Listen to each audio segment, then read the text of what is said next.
I want to start today with a question.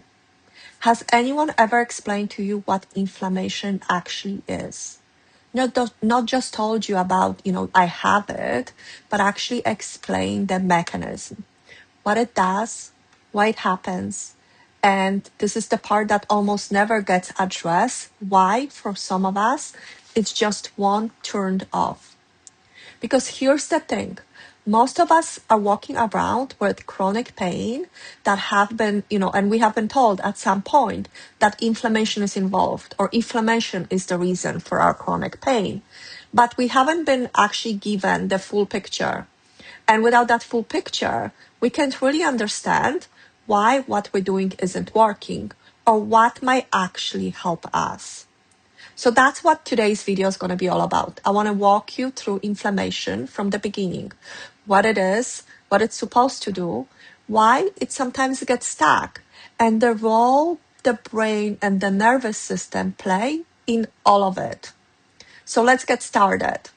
And I'm going to share with you two stories from my own life that made this, land for me in a very personal way. So inflammation is the body's first-line defense response. When the tissue is damaged by injury, infection, or perceived threat, the immune system launches like a cascade of protective activity. The blood flow into that area, the immune systems flood in, the immune cells flood in, and the classic inflammation signs appear, the redness, the heat, swelling, and pain. And that is acute inflammation. And it's brilliant. It's your body's doing exactly what it's designed to do, what it's supposed to do. So here's my, when I had my second car accident story. I was driving and someone rear-ended me and I had soreness for a few days, then it resolved. My body mounted inflammatory response, did a job and then turned it off. Acute inflammation was working perfectly. Now, another story, because I've been in the car accidents 4 times. This one happened years, later. At that time, I was already carrying enormous amount of stress, managing chronic pain from my spinal fusion, running on empty, not sleeping, not processing what I was going through. And I was in another accident. And that one didn't resolve as cleanly. The inflammation never really turned off. The difference wasn't just, in those 2 accidents. The difference was really in the state of my nervous system and, the state it was in. So when the nervous system is chronically activated, when we're in that low level persistent stress state, it sends ongoing signals to the immune system. And those signals say, stay alert. Keep the response going. We're not safe yet.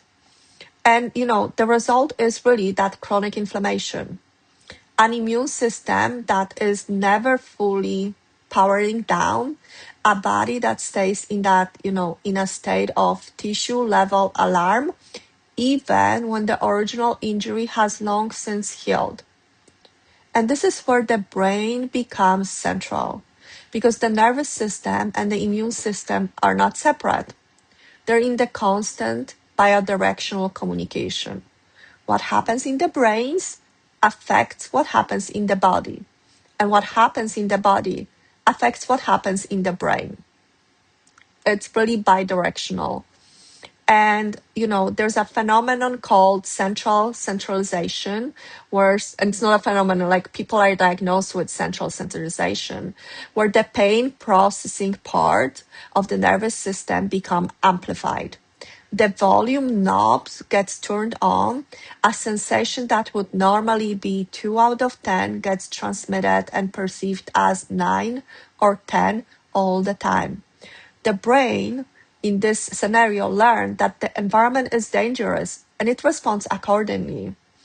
And one of the key drivers is that, it could be that chronic inflammation. So, what do we do then? So I really wanted you to hear, and I'm hoping this is very helpful to you, because nervous system state really influences the inflammatory response, the changing of the nervous system state, bringing it back towards safety. And that influences inflammation too. And the practices that regulate the nervous system, whether that's vagal toning, breath work, heart math, or any other coherent practices, somatic tracking, emotional processing, these are not just any add-ons. These are really like crucial practices to help you with inflammation, chronic pain. The other piece that I wanted to add, and because I've been in 4 car accidents, all 4 were slightly different. I've mentioned to you the number 1 and 2. Number 3 was after I've already healed from my chronic pain. So my symptoms were reduced drastically. And, that 3rd car accident happened about a year from when I started the healing journey. And, all of my symptoms came back. And I was back in chronic pain. And because I've already went through this journey once, I thought that I can quickly fast track through it, that I already know the steps. I already know the work. I understand how brain and how body are connected. I've done it once. I can do it again. And because my first healing journey took me about 8 months, I thought I can really do it faster. And I put so much pressure on myself trying to really not necessarily skip through, but, trying to do it better this time around, do it in a shorter amount of time. That healing from chronic pain took me about 13 months. I've put a lot of pressure. I was also at the time that accident happened, because I've just healed from my healing, from the chronic pain. I've heard a lot of messaging around that, the worst thing that could ever happen to me was to be in a car accident. And when that car accident happened, guess what happened? All of these thoughts about this is the worst thing for me, I have a spinal fusion, maybe something, maybe my fusion won't be as stable. A lot of thoughts that were really fearful thoughts generated a lot of, put up that danger response in a higher alert. Fast tracking, because I was one of the luckiest one, to my 4th car accident that had happened few months later, I had a totally different response. When that car accident happened, I right away noticed what happened. I sent myself messages of safety. I didn't react to that car accident as it's the worst thing that have happened to me. I worked with my body. I've done a lot of breathing exercises, very gently, very slowly reduced my breathing to bring the sense of calmness. And what I've also have done is when I return home, I did look into, and I shouldn't say I didn't look into, I actually have done a lot of support in terms of inflammation. So remember how I at the beginning spoke about the acute inflammation? That's our regular body response. I wanted to make sure that my inflammation doesn't get stuck at the higher level because of a history of that. So I just supported myself with some anti-inflammatory smoothies that I've enjoyed at that time. I took a little bit of time off just to, let my body recover. But I didn't approach any of my practices with this sense of urgency and fear that I've been in a car accident. This is the worst thing that have happened.